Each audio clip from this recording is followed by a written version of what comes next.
Halimah Zahra dengan NIM 28920500031. Saya dari Fakultas Ekonomi Bisnis, Prodi Manajemen, semester 5 di Universitas Pancasakti Bekasi. Video ini saya buat untuk memenuhi ujian akhir semester saya dengan mata kuliah Ekonomi Internasional. Di sini saya akan menjelaskan mengenai pasar valuta asing. Baik, di sini saya akan menjelaskan mengenai mata kuliah Ekonomi Internasional dengan judul Pasar Valuta Asing. Yang pertama ada pengertian valuta asing. Valuta asing merupakan alat pembayaran yang digunakan untuk melakukan pembayaran kepada seseorang atau negara lain atau membiayai transaksi ekonomi keuangan internasional. Bank sentral menetapkan nilai tukar atau kurs yang berlaku untuk bank dan lembaga keuangan setiap hari. Pasar bursa atau valuta asing adalah suatu tempat yang mempunyai sistem di mana perorangan, perusahaan, bank, lembaga keuangan lainnya dapat melakukan transaksi keuangan internasional dengan jalan melakukan permintaan demand dan penjualan atau supply atas valuta asing. Di sini ada pengertian valuta asing. Pasar valuta asing ini dilakukan around the clock, yaitu 24 jam, menjangkau seluruh dunia di mana harga mata uang selalu bergerak setiap saat dalam jumlah yang besar. Sistem aplikasi yang dipakai sampai saat ini adalah Reuters. Nah, di sini ada prinsip pokok dalam perdagangan falas. Yang pertama, ada nilai tukar selalu dilihat dari sisi pedagang falas. Yang kedua, nilai tukar jual lebih tinggi dari nilai tukar beli. Yang ketiga, harus ada nilai tukar lawan dalam suatu transaksi. Jika tidak ada nilai tukar, maka tidak dapat terjadi transaksi. Selanjutnya di sini ada 4 fungsi uang, yaitu yang pertama sebagai alat kesatuan hitung, yang kedua uang sebagai alat pembayaran, yang ketiga sebagai alat penyimpanan nilai kekayaan, dan yang keempat sebagai komoditi. Selanjutnya di sini ada pengertian uang dan kriteria uang. Uang adalah segala sesuatu yang diterima umum sebagai alat pembayaran barang-barang, alat penukar, dan merupakan kekayaan dan dapat digunakan untuk membayar hutang. Lalu di sini ada kriteria uang. Yang pertama, acceptability, yang kedua stability of value, yang ketiga elasticity of supply, yang keempat profitability, yang kelima durability, yang keenam distributability. Lalu selanjutnya di sini ada manfaat yang dapat diperoleh oleh valuta asing. Yang pertama, valuta asing ini akan memperlancarkan transaksi antar negara. Yang kedua, memberikan lapangan pekerjaan baru. Yang ketiga, meningkatkan cadangan devisa negara.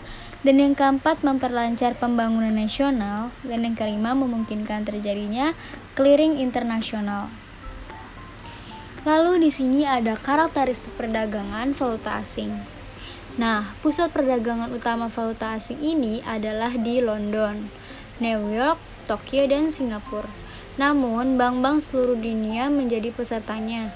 Perdagangan valuta asing secara global terjadi sepanjang hari. Apabila pasar Asia berakhir, maka pasar Eropa mulai dibuka, dan pada saat Eropa berakhir, maka pasar Amerika ini mulai dan kembali lagi ke pasar Asia, kecuali akhir pekan. Di sini ada jenis-jenis pasar valuta asing. Yang pertama ada pasar spot, yaitu pasar yang memfasilitasi transaksi-transaksi nilai tukar berjalan atau kurs spot, yaitu suatu valuta asing. Komoditas atau falas asing yang dijual secara tunai dengan penyerahan segera yang disebut actual market atau physical market. Dalam pasar spot ini terdiri dari 3 jenis transaksi, yaitu cash, tomorrow atau besok, dan spot pengiriman yang diselesaikan dalam tempo 40 jam setelah perjanjian. Yang kedua, ada pasar forward. Nah, pasar ini yang memfasilitasi perdagangan kontrak kurs forward atau mata uang. Cost forward adalah nilai tukar suatu valuta asing dengan valuta asing lain pada suatu waktu di masa depan yang dikuotasikan oleh bank-bank. Transaksi forward adalah transaksi valuta asing yang pengiriman mata uang dilakukan pada tanggal tertentu di waktu yang akan datang. Selanjutnya, jenis pasar valuta asing yang ketiga ada pasar currency futures. Pasar ini yang memfasilitasi perdagangan kontrak currency futures.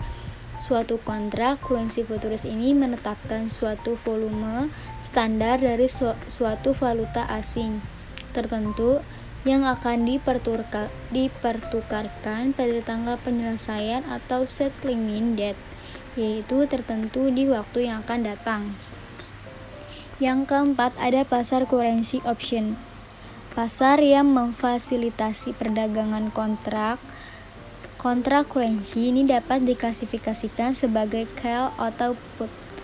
Suatu currency call option menyediakan hak untuk membeli valuta asing tertentu dengan harga tertentu atau dinamakan dengan strike price atau exercise price dalam suatu periode waktu tertentu. Lalu di sini ada pelaku pasar valuta asing. Yang pertama, perusahaan. Salah satu pemeran pasar valuta asing ini adalah aktivitas perusahaan yang dalam melakukan pembayaran harga barang ataupun jasa dalam mata uang asing atau valuta asing. Yang kedua, individu. Masyarakat ataupun perorangan dapat melakukan transaksi valuta asing disebabkan oleh beberapa faktor. Faktor yang pertama adalah kegiatan spekulasi. Lalu yang ketiga di sini ada bank umum. Pasar uang antar bank atau PUAB memenuhi kebutuhan mayoritas dari perputaran utang di dunia, usaha serta kebutuhan dari transaksi para spekulan setiap harinya yang dapat mencapai nilai triliunan dolar. Yang keempat, pialang pasar dan broker. Perusahaan yang didirikan khusus untuk melakukan kegiatan jasa perantara bagi kepentingan nasabahnya di bidang pasar uang dengan mendapatkan imbalan atas jasanya. Yang kelima, pemerintah. Perusahaan yang didirikan khusus untuk melakukan kegiatan jasa perantara bagi kepentingan nasabahnya di bidang pasar uang dengan mendapatkan imbalan atas jasanya. Yang keenam, bank sentral. Suatu negara memegang peranan yang amat sangat penting dalam pasar falas. Bank sentral ini senantiasa berupaya untuk mengendalikan suplai uang, inflasi ataupun suku bunga, bahkan seringkali mereka memiliki suatu target baik resmi maupun tidak resmi terhadap nilai tukar mata uang negaranya. Selanjutnya masih di pelaku pasar valuta asing. Yang pertama ada spekulan atau arbitraser yang mengeksploitasi perbedaan kurs antar falas. Peran serta spekulan dan arbitraser dalam pasar falas mata-mata ini didorong oleh motif mengejar keuntungan. Yang kedua, perusahaan manajemen investasi. Biasanya merupakan pengelola banyak sekali akun atas nama nasabahnya, seperti atau misalnya dana pensiun dan dana sumbangan yayasan yang bertransaksi di pasar falas untuk kebutuhan mata uang asing guna melakukan transaksi pembelian saham di luar negeri.